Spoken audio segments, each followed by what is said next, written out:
नमस्कार दोस्तों, मैं नीरज, आपकी अपनी कक्षा में स्वागत है।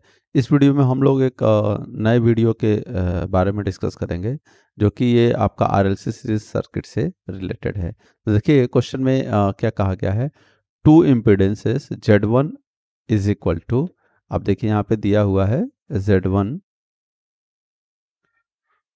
Is equal to 6 minus J8 और Z2 इज इक्वल टू आपका कितना दिया हुआ है, देखिए तो Z2 is equal to 16 plus J12, ये दो दिए गए हैं और इनकी यूनिट्स क्या ओम है, are connected in parallel if. अब ये दोनों आपस में कैसे हैं, पैरेलल। अभी हम लोग डायग्राम भी बनाएंगे, या पहले मैं डायग्राम भी आगे करता चलता हूँ। तो देखिए डायग्राम कैसा होगा, तो देखिए Z1 के लिए होगा आपका 6 माइनस J8 है, तो 6 क्या है, ये आपका 6 ओम का रेजिस्टेंस हो गया और यहाँ पे J8 लगा है माइनस, तो माइनस लगा है तो इसलिए ये कैपेसिटर होगा। तो यहाँ पर क्या हो गया 8 ओम, ये हमारा बन गया Z1। अब इसी के ठीक पैरेलल में क्या लगा हुआ है, Z2 लगा हुआ है, तो Z2 को हम लोग पैरेलल में करेंगे और देखिए प्लस J लगा है तो इसका मतलब है कि ये आपका इंडक्टर है, तो हम यहाँ पे इंडक्टर एक ड्रॉ कर लेंगे और इस तरीके से हमको क्या मिल जाएगा, Z2 भी मिल जाएगा जिसकी वैल्यू है 16 ओम और ये कितना है 12 ओम। इस तरीके से ये दोनों एलिमेंट हमारे Z1 और Z2 आपस में पैरेलल में कनेक्ट हो गए हैं। अब आगे कह रहा है कि if the total current of the combination is 20 plus J10, यानी कि टोटल करंट जो फ्लो हो रही है इस सर्किट में वो कितनी हो रही है, 20 प्लस J10, ये करंट जो है वो फ्लो हो रही है। तो अब आगे आपको कहा गया है power taken by each impedance, दोनों जो ये इम्पिडेंस हैं इनका अलग अलग पावर का फॉर्म जो है कैलकुलेट करके बताओ, ये कहा गया है। तो अलग अलग पावर निकालने के लिए ऑब्वियस सी बात है कि आपको अलग अलग दोनों इम्पिडेंस का करंट की वैल्यू पता होनी चाहिए। तो क्यों कह रहा हूँ मैं, क्योंकि जब अलग अलग आपको जो है करंट निकाल लोगे तो रेजिस्टेंस I²R लगा सकते हो, तो उस तरीके से आपको कैलकुलेशन मिल जाएगा, पावर की वैल्यू मिल जाएगी। पावर के और भी कई सारे फॉर्मूले होते हैं, अभी मैं आपको एक बार चाहे तो मैं यहाँ दिखा सकता हूँ कि पावर का फॉर्मूला होता है आपका P is equal to VI cos phi. एक फार्मूला तो ये है, इस केस में आपको जिस भी एलिमेंट का पावर चाहिए उसके अक्रॉस का वोल्टेज आपको निकालना पड़ेगा, उसी की ही करंट निकालनी पड़ेगी और उसका फेज एंगल भी निकालना पड़ेगा।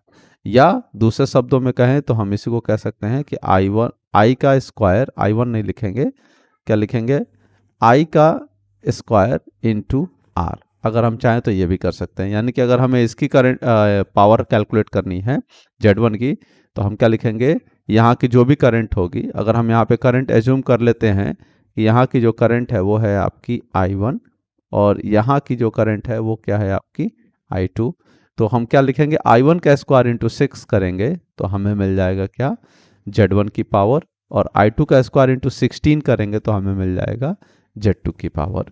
तो इस तरीके से हम दोनों सर्किट का कैलकुलेट कर सकते हैं। तो यानी कि पहला काम हमारा होगा कि हम यहाँ I1 और I2 की वैल्यू कैलकुलेट करें। तो उससे पहले हम जब अभी कैलकुलेट करेंगे तो सबसे पहले आपको जब भी कोई न्यूमेरिकल मिल रहा है और इम्पिडेंस है तो आप कोशिश करिए कि उसको रेक्टेंगुलर फॉर्म और पोलर फॉर्म दोनों में आप जो है कर लें। तो देखिए मैं यहाँ पे दोनों को चेंज कर लेता हूँ कि ये रेक्टेंगुलर है, इनको पोलर में कन्वर्ट कर लेता हूँ, फिर मैं लिख लेता हूँ, फिर आगे हम लोग फॉर्मूला लगाएंगे। तो देखिए ये इम्पिडेंस की वैल्यू मैंने जो है पोलर फॉर्म में कर लिया है, और ये पोलर फॉर्म में अगर कन्वर्ट करना चाहते हैं तो आप ये फॉर्मूले का यूज़ कर सकते हैं कि A plus j B is equal to under root A square plus B square और एंगल होगा tan inverse B upon A। तो अगर आप इसको कन्वर्ट करेंगे, या मान लीजिए Z2 को, सपोज मैं Z2 को यहाँ पे करके दिखा देता हूँ, तो क्या होगा 16 plus J12 is equal to under root में होगा 16 का स्क्वायर प्लस 12 का स्क्वायर और यहाँ एंगल होगा आपका tan इनवर्स 12/16। तो इस तरीके से आपको ये वैल्यूज मिल जाएगी, आप कैलकुलेट कर लीजिएगा। अब आगे देखिए, तो हमें पावर निकालना है Z1 का, तो हम लिखेंगे power in Z1 is equal to I1 का स्क्वायर इंटू आर। आर का मतलब ये 1 हम कह लेते हैं कि I1 की वैल्यू कितनी है 6। ऐसे ही अगर हम बात करें कि पावर इन Z2 तो वो क्या होगा आपका I2 का स्क्वायर इंटू R2। तो ये दोनों हमको फॉर्मूले मिल गए हैं। अब हम I1 और I2 दोनों इंडिविजुअल निकाल लेते हैं तो हमारा काम जो है वो हो जाएगा।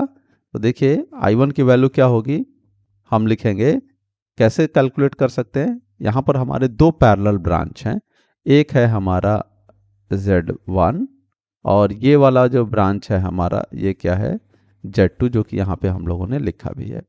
तो अब हम Z1 और Z2 में इंडिविजुअल करंट निकालेंगे। तो कैसे निकालते हैं, करंट डिवीजन का इस्तेमाल करते हैं। यहाँ दो पैरेलल ब्रांच है, टोटल करंट पता है और तो हम करंट डिवीजन लगाएंगे।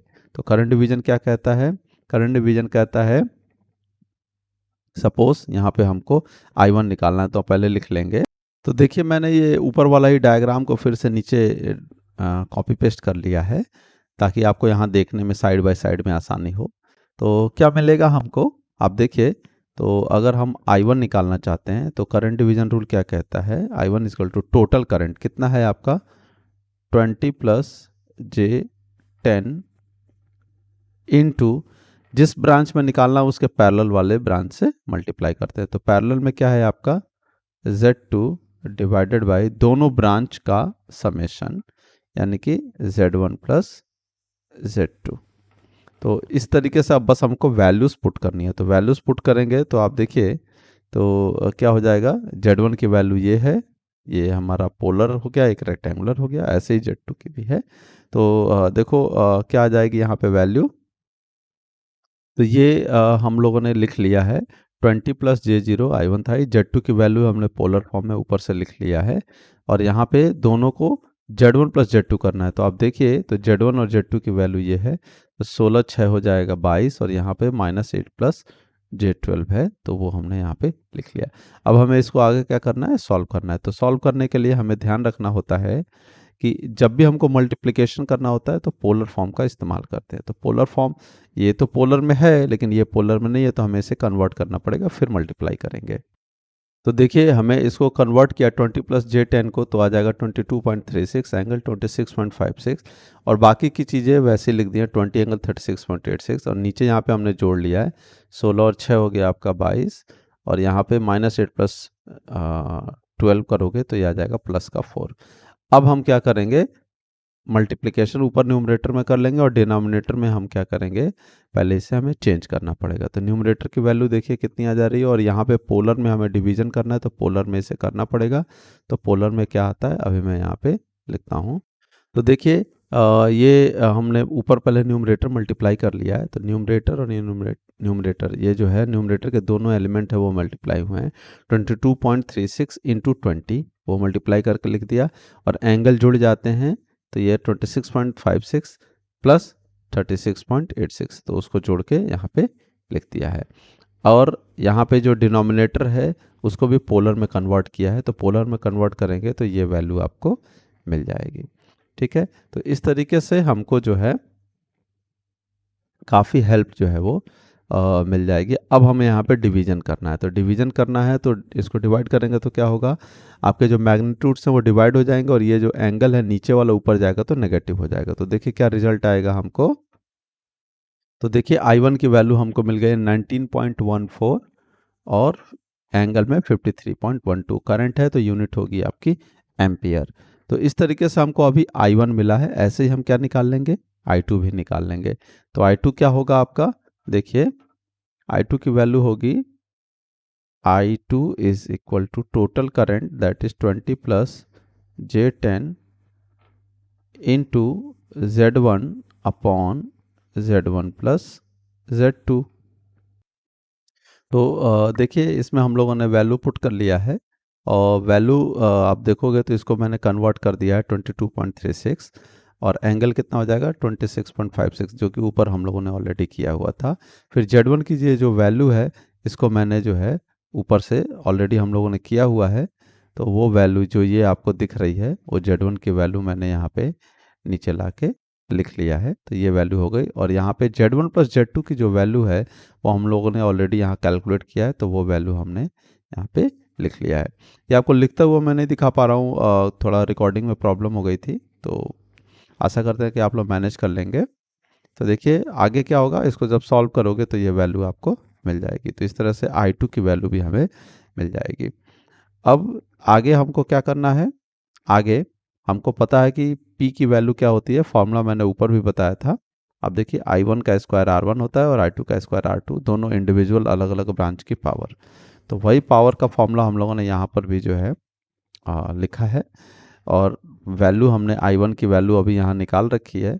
I1 की वैल्यू हम यहाँ से ये ले लेंगे 19.14, और R1 की वैल्यू 6 थी तो वो रख दिया है, इज इक्वल टू ये वैल्यू मिल जाएगी।